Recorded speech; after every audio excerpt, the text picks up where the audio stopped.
In this video, Dr. Jordan Peterson talks about people with resentment and some uncomfortable facts in the world. Well, one of the things that's quite interesting about people who are tyrannical is that they're often weak. And so they'll push on you, and they don't have any real internal boundaries. They'll push on you, and as far as you can be pushed. There's no ending to that, and they may even delight in that. Because if they're weak and resentful, the fact that they can exercise some power and cause some misery is actually quite satisfying. Especially maybe if they're also jealous of you for one reason or another. Then they can really make your life hell. But actually less knowledgeable in a lot of ways than my partner, right? So I think that it was coming from a place of insecurity. Right. Well, that's very common. Oh, it's very common. I mean, you guys will all experience that or meet it out as you move through your life, because there'll be lots of times when you're in a situation where you're smarter and more competent than the person who's supervising you. And you might have your head screwed on straighter too. Whereas there'll also be times where you're supervising someone who's like that and they have advantages over you. So, but if you, as a general rule, if you're willing to walk and you tell the person exactly what's going on, they will leave you alone. From then on, they will walk a wide berth around you and leave you the hell alone. Now, they might cause some conspiratorial trouble in one place or another trying to get back at you, but my experience has been that that's rarer than you think, and generally it's not very effective. But unless you're... Now, one of the things Solzhenitsyn talks about, and Frankl as well, and this is all relevant to the last half of the course, is where should your fundamental value find itself? Now, we've been talking about the hierarchy of values, and I've showed you that idea many times, that your action is nested inside a conceptual map, and that's nested inside another conceptual map, and so forth, all the way out as far as you can go. And one of the things that I've been curious about is, well, how far out can you go? And I think I know actually how far out you can go. I think the ultimate question, I believe, for human beings is whether or not they're working to make the world a better place or a worse place.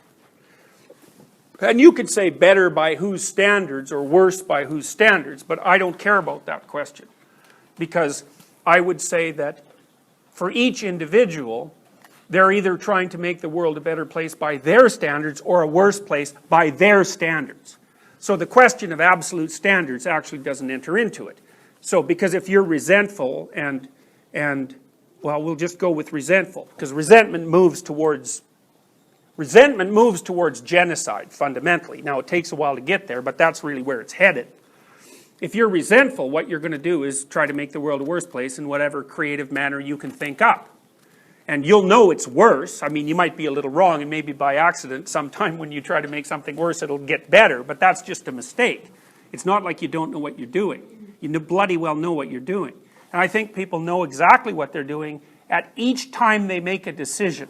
Not that they necessarily know what they're doing across large spans of time, and not that they necessarily remember all of those decisions, because you don't remember any of your decisions, right? They just start manifesting themselves out in the world as consequences, and you also start to build systems in your head that do things automatically. And so, like, if you're resentful and you act on that repeatedly for years, you're going to build a little automatic resentment monster at the back of your brain, and it's just going to do things like that without you even noticing. And that's when you become unconscious in the psychoanalytic way. You're bloody conscious when you make the decisions. Now, you might not be fully conscious of all their repercussions, but you can't be, but I don't think it matters at all.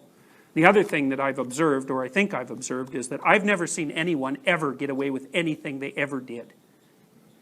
And I think the reason for that, I think it's quite clear. It's that if what you're dealing with is real, so it's there, it's actual, it has some structure.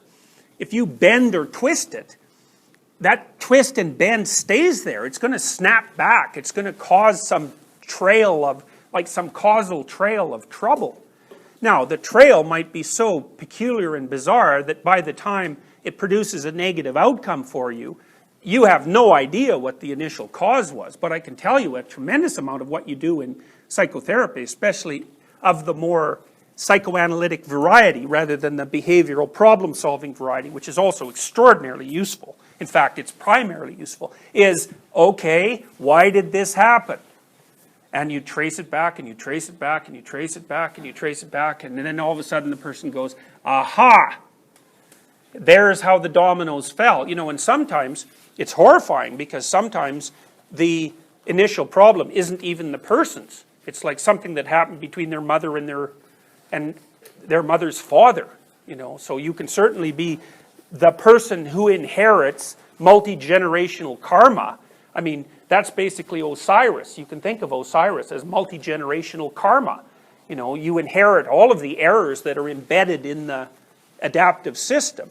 You know, and that's also what makes young people often resentful about, you know, the power structure, the patriarchy, or the military-industrial complex, or whatever you want to call it. You know, of course the bloody thing's corrupt and half ready to fall over. You know, it is because, first of all, things get outdated just as time progresses. And second, they get outdated and corrupt because people are willfully blind and refuse to update them. And so you're stuck with that. You're stuck with that from a social perspective, and you're stuck with that with regards to your own individual and familial history. So, you know, that's partly why I wanted to portray it in this class as an existential problem. It's not, you shouldn't take it personally. It's just a condition of life. It's like fragility. Individual fragility is a condition of life.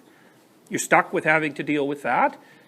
Corruption of society is a fact of life. You have to deal with that. The perversity of the natural world and the fact that you don't know everything is a fact of life. And then the chaos that underlies everything that you come from and that you will return to, that's also a fact of life.